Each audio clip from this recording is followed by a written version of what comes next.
Hola, hola, ¿cómo andan? Espero que muy bien. Mi nombre es Jessica. Yo ya hace un tiempito que doy clases particulares de biología a chicos de primaria, secundaria e ingresos universitarios. Y este año me animé a dar cursos para los que estén cursando en UA 21 y CBC. En esta clase les voy a mostrar un poco cómo trabajo y si les gusta me pueden contactar en el Instagram. Es una clase en especial para los chicos de UA 21 de Biología 54 y 91. Más que nada porque están próximos a rendir. Eso no quiere decir que no sirva para los que estén en 08 y CBC. Sí que sirve, pero a mi gusto les faltan algunos detalles. Así que la idea es más adelante hacer un video mucho más completo y que les pueda servir a todos, a todas las cátedras. Bien, otra cosa más para contarles es que en la cajita de descripción hay un link que pueden entrar para ver, tengo un PDF, yo lo hice, es con los videos transcriptos de la cátedra. La cátedra tiene tutorías.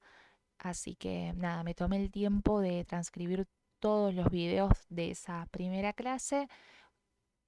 Así que bueno, nada, eso también les puede servir. Bien, ¿qué es lo que vamos a ver hoy? Bueno, primera clase, pero ¿qué temas? Teoría evolutiva, mecanismos evolutivos, organización de la materia y características y clasificación de los seres vivos.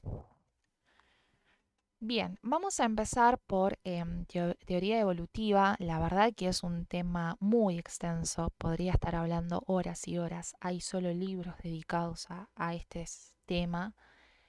Pero siempre enfoquémonos en qué es lo que quiere la cátedra, que sepamos qué es lo que van a evaluar y lo más importante, qué es lo que entra en el parcial. Hay muchos científicos, eso sépanlo, que dieron su granito de arena para que hoy en día sepamos la definición, ¿no? Y, y las características que tiene esta teoría evolutiva, pero bueno, solamente nos importa ahora saber qué era lo que pensaba Lamarck y qué era lo que pensaba Darwin. Y con el clásico ejemplo de las jirafas, que seguramente alguna vez lo habrán visto. Bien, antes de empezar sabiendo lo que pensaba cada uno, quiero decir algo sobre evolución. Primero, que cuando nosotros hablamos de evolución, hablamos de una población, o sea, no hablamos de un individuo solo, hablamos de una población, o sea, de un conjunto de individuos. Y cuando nosotros hablamos de evolución, hablamos de un proceso de cambios a lo largo del tiempo que implica descendencia mediante herencia genética, o sea, yo tengo un cambio que se lo voy a dar a mis hijos ese cambio mediante los genes, ¿no? Mediante la información, mediante el ADN. Bien, entonces, ¿qué es lo que decía Lamarck? Esto está igual a como aparece en el campus, igual como lo dicen en las tutorías, ¿sí? Lamarck, científico francés, dice que él sugería que los organismos evolucionan de otros más sencillos, porque siempre tienden a una mayor complejidad con la finalidad de tener una mayor adaptación a diferentes ambientes. O sea, Lamarck pensaba que en un principio, nosotros conocemos a las jirafas con cuello largo, ¿no? Pero en un principio, las jirafas, población de jirafas, un conjunto de individuos, conjunto de jirafas, todas tenían el cuello corto, todas. Se alimentaban de las hojas más bajas que había en los árboles y a medida que se alimentaban se iba quedando cada vez menos hojas. Entonces, para poder alcanzar a las hojas, ramas que estaban más arriba, ellas bueno, las jirafas en sí tenían que estirar el cuello para poder sobrevivir, alimentarse de esas hojas. Ahora, para hacer eso tenían que también mantener ese cuello estirado, ¿sí? Y eso de mantener el cuello estirado para también sobrevivir, para también alimentarse, hizo que esta característica se lo pasen a sus descendientes, se lo pasen a sus hijos. Entonces sus hijos ya nacían con un cuello más largo que sus ancestros. Y él así lo pensaba.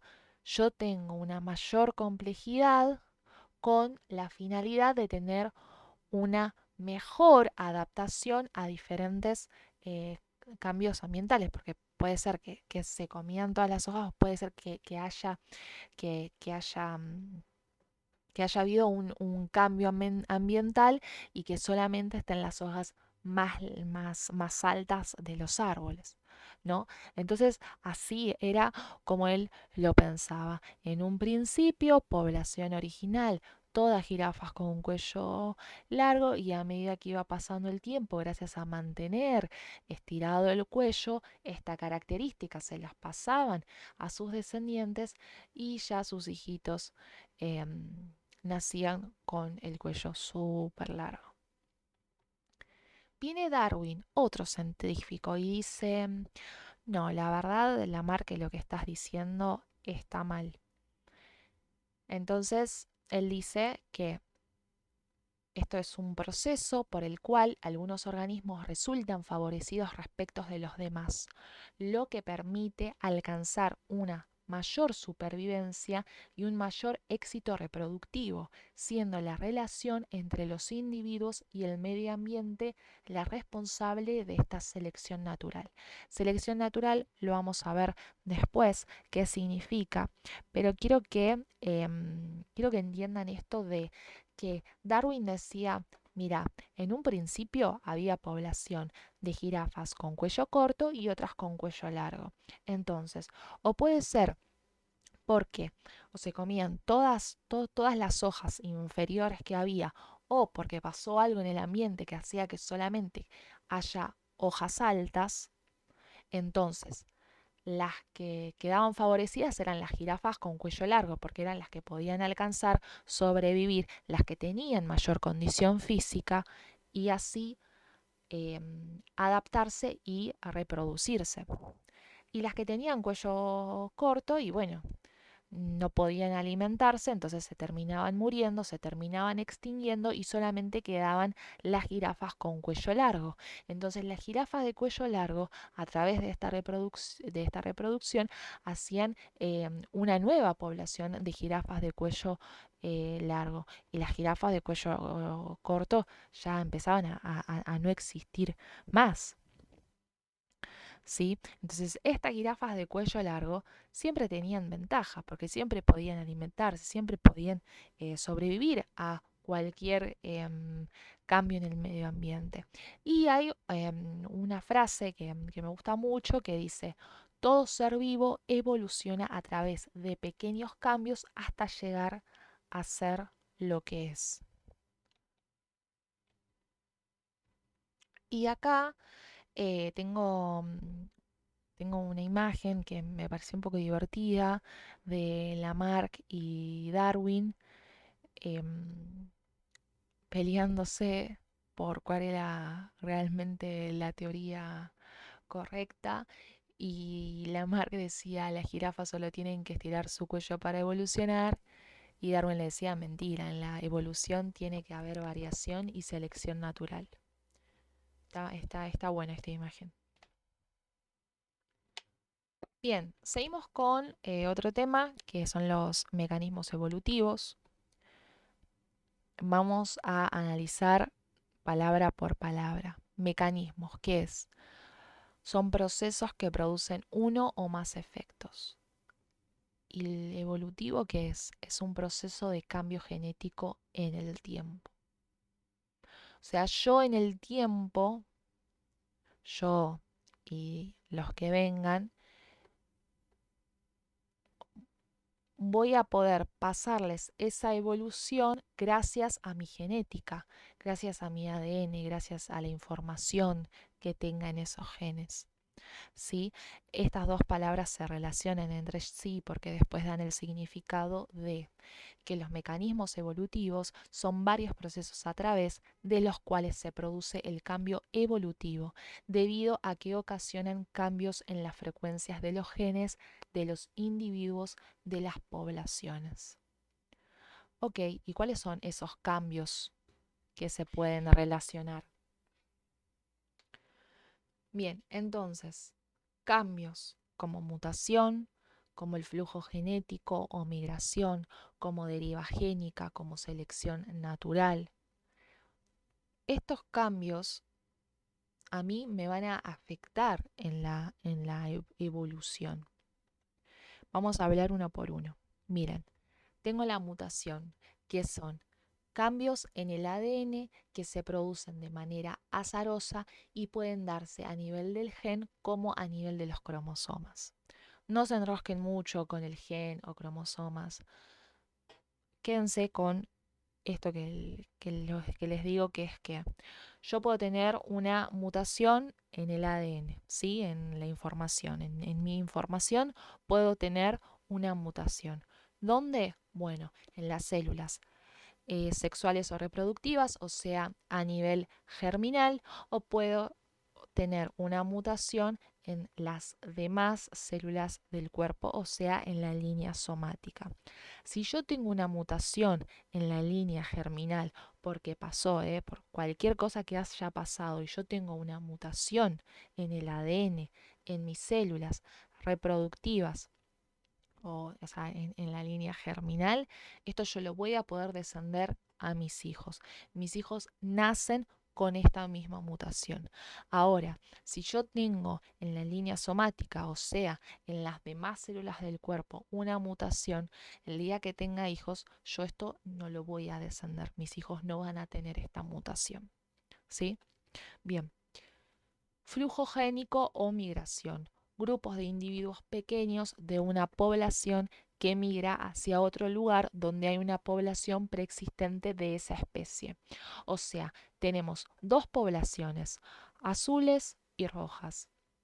Por alguna razón, ¿sí? Se produce una migración, hay un grupo de individuos azules que quieren pasar a la región de donde está la población de individuos rojos. Entonces migran. Y lo mismo va a pasar si quieren los individuos rojos. Acá está representado que en la población 2 los individuos rojos se pasan a la población 1 donde están los individuos azules. Se pasan, hay un flujo, ¿sí? Hay un flujo genético, un flujo de genes, un flujo de información. Miren las características. En este caso podemos ver la característica a nivel color. Una es azul, otra es roja. Entonces hay una migración. Gracias a esta migración entre poblaciones, yo me tengo que adaptar, ¿sí? Yo me tengo que adaptar a esta nueva población. Me adapto con los demás seres. Por más que no somos iguales, nos tenemos que adaptar. Y con esta adaptación yo me tengo que reproducir. Entonces, yo voy a dar nuevos genes. Miren estos individuos de acá, que son verdes, nuevos genes. Yo estoy dando nuevos genes. ¿Por qué? Porque estuve con uno que tenía características diferentes a las mías. Reproducí nuevos genes, o sea, nuevas bolitas, ¿no? Estas bolitas verdes, que son nuevos genes. A medida que va pasando el tiempo, estos individuos verdes también se van a reproducir y van a dar otros individuos y así. Y eso me va a generar una nueva población con nuevos genes. Eso es el flujo génico o migración. Después tenemos la deriva génica, que es la variación en la frecuencia genética producto de un evento drástico en la población y azaroso, que da como consecuencia un impacto en esa población. Tenemos dos ejemplos, la del cuello de botella y la del efecto fundador. Vamos uno por uno. Tenemos el cuello de botella, población afectada por un evento azaroso. Pasó algo en esta población, lo que ustedes quieran, pero pasó algo.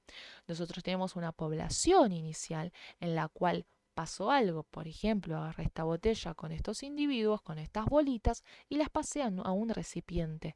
Pero yo no voy a poner todos los individuos. Si acá yo tengo 100 individuos, yo solamente voy a poner 10. Voy a poner 10 bolitas nada más. 10 individuos voy a poner.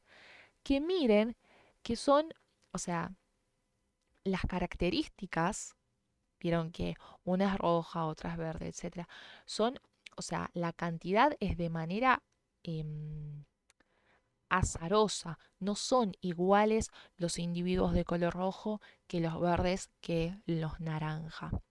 ¿Sí? Ahora, yo tengo una reducción de la población. Si antes tenía 100 y ahora tengo 10, reduje la cantidad de población de individuos. Bueno, ahora tengo esta nueva población, nueva entre comillas. ¿Por qué? Porque estos individuos rápidamente se tienen que adaptar para poder sobrevivir y así reproducirse. Entonces, gracias a que hubo una reproducción, yo genero una nueva población. Pero miren esta nueva población. Hay más cantidad de individuos rojos, de bolitas rojas, que inicialmente en esta población todas de bolitas naranjas y bolitas verdes. ¿Sí? Es muy diferente. Yo hice una selección, o sea, selección entre comillas, de que al, al, al haber agarrado la botella y al azar poner las, las cualquier bolitas con tal de que sean, no sé, 10, ¿sí? Yo tengo acá una selección de características de individuos que, reitero, de alguna rápidamente se tienen que adaptar para no morir, sobrevivir, o sea, se reproducen y así van generando una nueva población. Y el efecto fundador se refiere a grupos de individuos que se trasladan a otro territorio sin población preexistente. O sea, yo tengo una población original súper grande, pero hay una cantidad de individuos chicas que se quiere pasar a un lugar donde no hay nadie. ¿Sí? Se instalan en este lugar donde no hay nadie. Bueno, empieza esta población inicial con estos que estaban acá. Pero ¿qué pasa? A medida que va pasando el tiempo, ¿sí? Yo tengo un 80% de individuos verdes y otro 20% de individuos rojos. A medida que van pasando el tiempo se van reproduciendo. Miren, va habiendo cantidad de individuos rojos, de verdes, hasta que en un momento llegan a ser todos rojos. Miren, el 100% de individuos rojos. Bien. Selección natural. Esto que estaba hablando Darwin y les dije que se los iba a comentar. Seleccionan características de los organismos dependiendo de su entorno natural. O sea,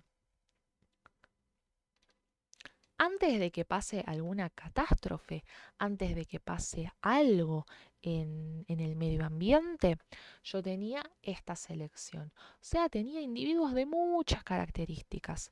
Pasó algo en el ambiente y hizo que después de esta selección queden solamente estos dos. Estos dos o sea, características de individuos, el rojo y el bordo. ¿Por qué? Y porque fueron los que más se avivaron, los que más tuvieron adaptación, los que más pudieron sobrevivir, ¿sí? Los que más condición física tenían, etcétera. Entonces quedaban estos dos. ¿Y qué hacen? Y bueno, se adaptan y se reproducen y mediante una exitosa reproducción empiezan a tener una población final con solamente estas dos características, estos dos tipos de individuos. Entonces, miren con qué nos quedamos, con el nivel de resistencia. ¿Qué pasó? Pasó algo en el ambiente que hizo que los más resistentes, miren, los más resistentes, una resistencia alto, queden y así pueden generar la población final. Miren los bajos, bajos, individuos amarillos, medio naranja este. Estos dos eran estos tres. No pudieron resistirse. Entonces quedaron estas dos que después generaron su población final. Y después tenemos este ejemplo del Homo sapiens que ya lo conocemos todos. Bien, organización de la materia. Otro tema súper importante. Seres vivos y niveles de organización de la materia. El ser vivo por sí no es así porque sí solo, se creó solo. Pasó por muchas etapas, tanto de materia viva como de materia inerte, o sea, materia muerta. Y acá les voy a explicar uno por uno. Materia inerte. Estos niveles ordenados con criterio de complejidad creciente consideran que cada grado de organización involucran la suma de propiedades de nivel anterior, como así características propias. Les voy a explicar. Tenemos al nivel 1 subatómico, que son los protones, los electrones, neutrones. Esos solos. Pero ahora, yo voy a pasar al nivel 2, un nivel más alto, más complejo. ¿Cuál? El atómico. ¿Por qué? Porque son los átomos de todos estos elementos químicos que aparecen en la tabla periódica, ¿sí? O sea, son protones, electrones, neutrones, o sea, son las partículas que componen al átomo, ¿sí? Es un conjunto. Ahora, quiero pasar a un nivel más complejo, un nivel más alto, nivel 3 molecular, combinación de átomos, ¿sí? Un conjunto de átomos que pueden ser simples como pueden ser complejas. Bueno, entonces van a ver las moleculares, esto que les vengo diciendo, la combinación de átomos como por ejemplo agua, glucosa, lípidos, proteínas, moléculas simples. Y si no, quiero unas moléculas un poco más complejas, ¿no? Un macromolecular, una combinación de estas distintas moléculas.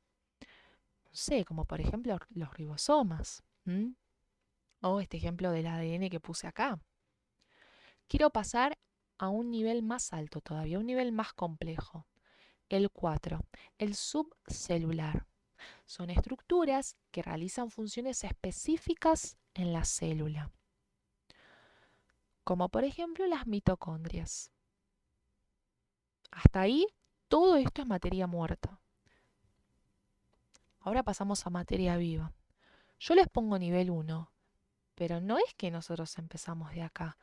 Nosotros tuvimos que pasar por todos estos niveles y a lo que se refiere es que la suma de estos niveles, a ver, cada nivel tiene características del nivel anterior y de su nivel propio. Cada nivel lo hace más complejo que el anterior.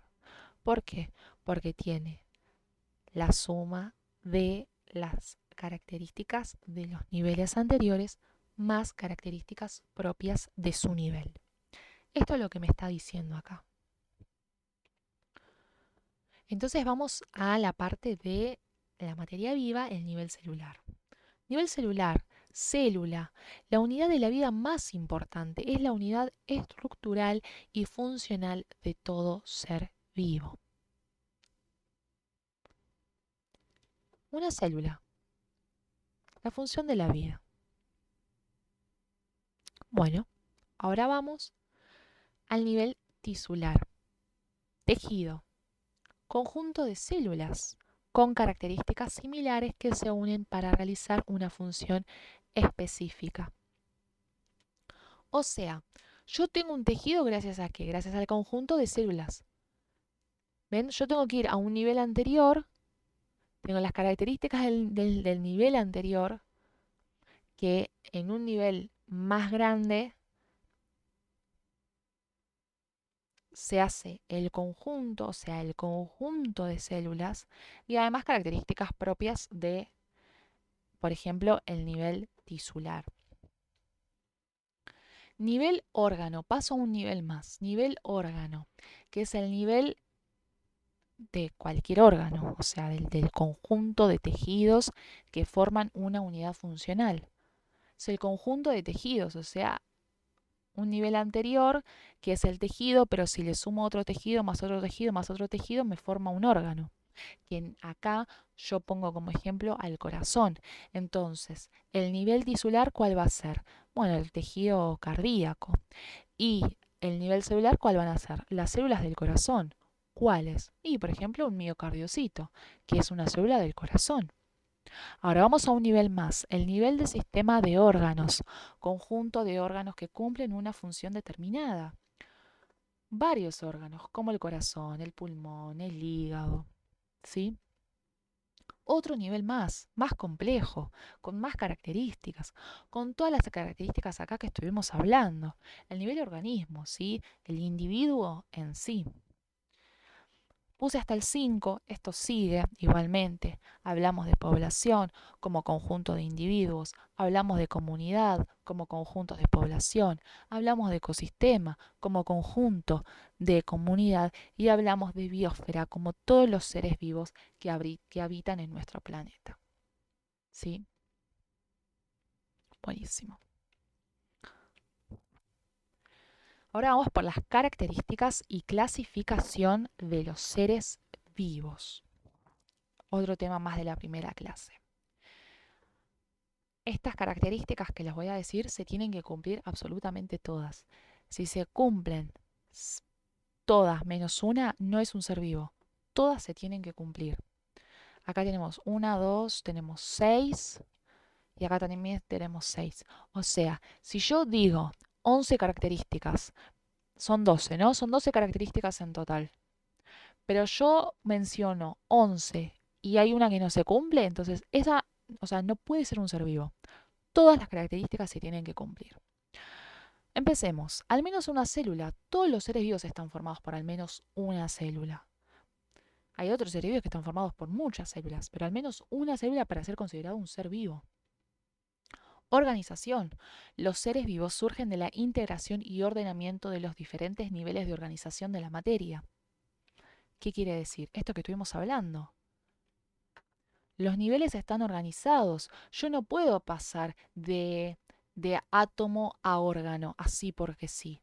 Yo tengo que pasar por una organización, por algo que esté ordenado, nivel por nivel, de manera ordenada. Complejidad. Los seres vivos surgen de la integración y ordenamiento de los diferentes niveles de organización de la materia. Esto que les vengo diciendo.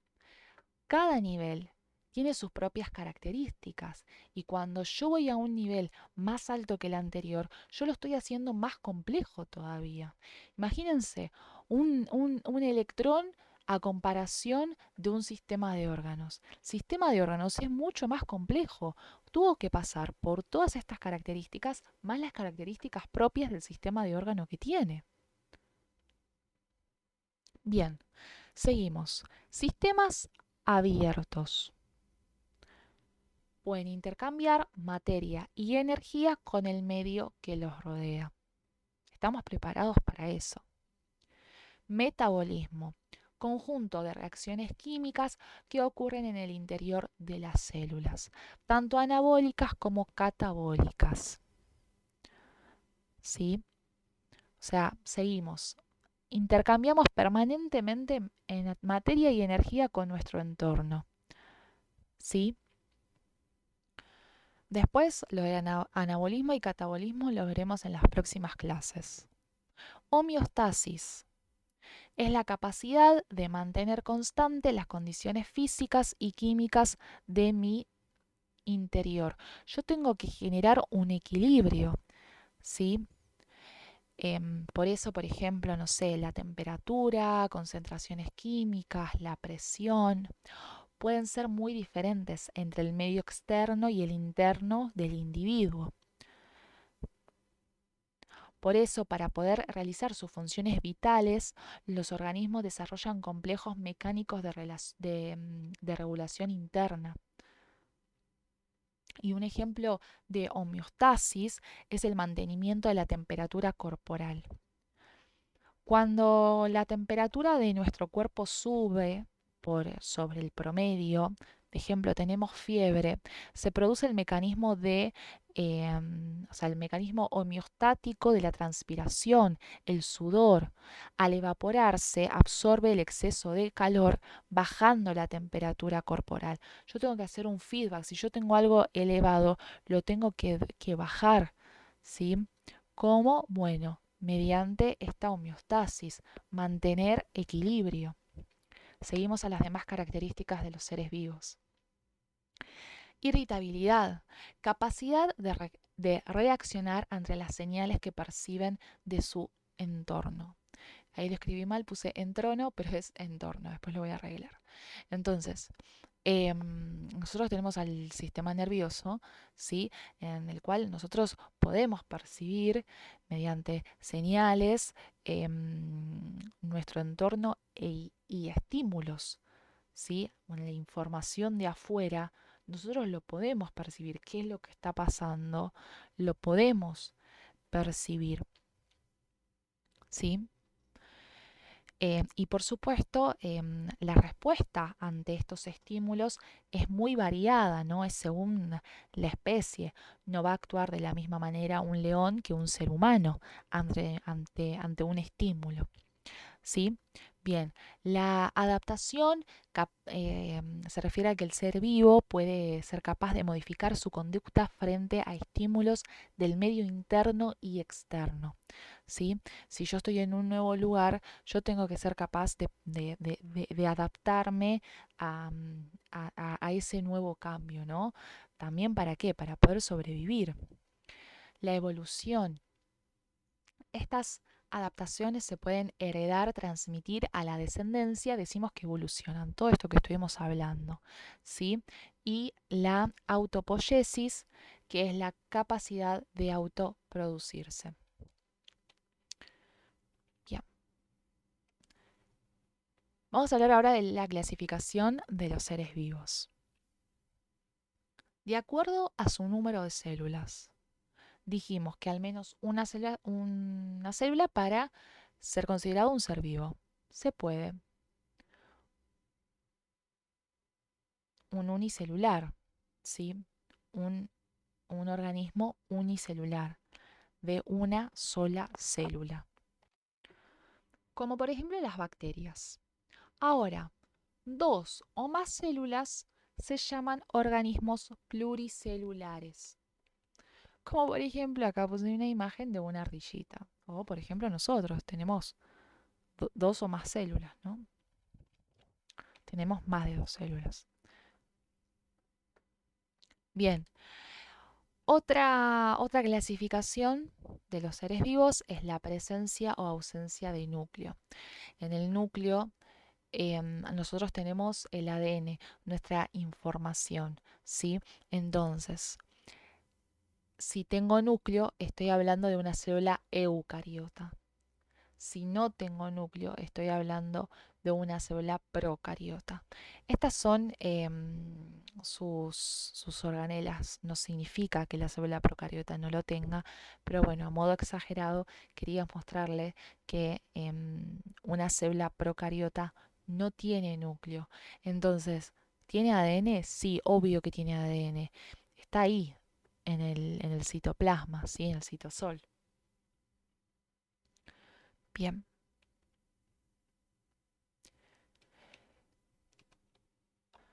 Bueno, y ejemplo es lo mismo, una célula eh, procariota puede ser, por ejemplo, una bacteria y una célula eucariota puede ser animales, ¿sí? Plantas. Bien, seguimos. La taxonomía. La taxonomía es una ciencia que divide jerárquicamente a los seres vivos en características más abarcativas a más específicas. O sea, la taxonomía básicamente es esto, ¿sí? Esto es un ejemplo que les pongo que va de manera invertido, pero quiero mostrarles esto que es, miren cómo este nivel es súper abarcativo hasta que llega a la especie que es único, que es específico. ¿Ven? A lo que nos importa a nosotros, lo que toma la cátedra, son los reinos. Y este es el famoso cuadro que siempre, siempre lo toman con los reinos y con sus características. Bien, entonces tenemos al reino Monera. Tenemos que son unicelulares, una sola célula, procariotas, que no tienen núcleo y que el tipo de alimentación, su estrategia energética, son autótrofos y heterótrofos. ¿Qué quiere decir esto? Porque también aparece en los demás. Cuando nosotros hablamos de autótrofos, significa que pueden degradar a partir de materia inorgánica y no requieren materia orgánica del exterior. Viene de la palabra griega propio. No necesitan de la afuera para poder alimentarse. Por ejemplo, utilizan las fuentes de luz. Bien, del reino monera, por ejemplo, pueden haber bacterias, ¿sí? Como ejemplo. Bien, protista, otro reino. Son unicelulares o pluricelulares, pueden ser alguna de las dos. Son eucariotas, o sea que tienen núcleo y son heterótrofos, o sea,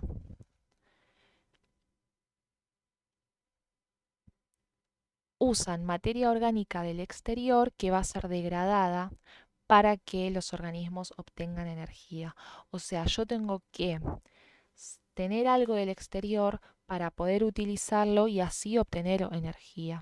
Es del griego, del otro, el que se alimenta, ¿sí? Después está el fungi, que pueden ser unicelulares o pluricelulares, o tener una célula o tener dos o más células. Son eucariotas, tienen núcleo y son heterótrofos. Después están el reino Plantae, que son pluricelulares, son eucariotas y son autótrofos. Y por último, el Animalia, pluricelulares, eucariotas y son heterótrofos. Háganse el cuadrito porque se los van a tomar.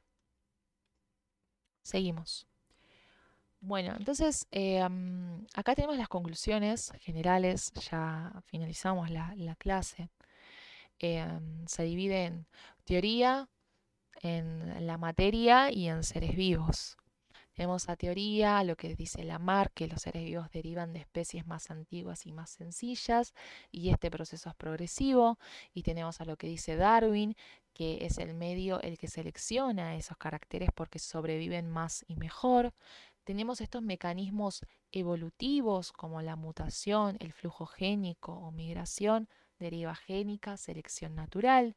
Tenemos a la materia, a los niveles de organización que cada vez se hacen más complejos en base a materia inerte, materia muerta, subatómico, atómico, molécula celular, subcelular, la materia viva, celular, tisular, órgano, organismos, población, comunidad, ecosistema, biosfera. Tenemos a los seres vivos, su clasificación, eucariota, procariota, ¿tiene núcleo o no tiene núcleo? Sus características, al menos una, organización y complejidad, sistema abierto, metabolismo, homeostasis, irritabilidad, crecen y se desarrollan, adaptación y evolución, autopoiesis. Recordar que se tienen que sí o sí cumplir todas estas características. Y después están los reinos, ¿sí? Que hablamos de esta esta parte, de esta ciencia, ¿sí? Este cuadro re importante que siempre, siempre lo tomen. Bien, esto fue todo. Espero que les haya gustado, que les haya servido esta clase. Cualquier recomendación, consulta, lo pueden dejar en los comentarios y también me pueden encontrar en Instagram para, para ver más material y por si quieren adquirir las clases o los cursos, también me pueden hablar por ahí. Les mando un beso grande y les deseo muchos éxitos en la cursada. Chau, chau.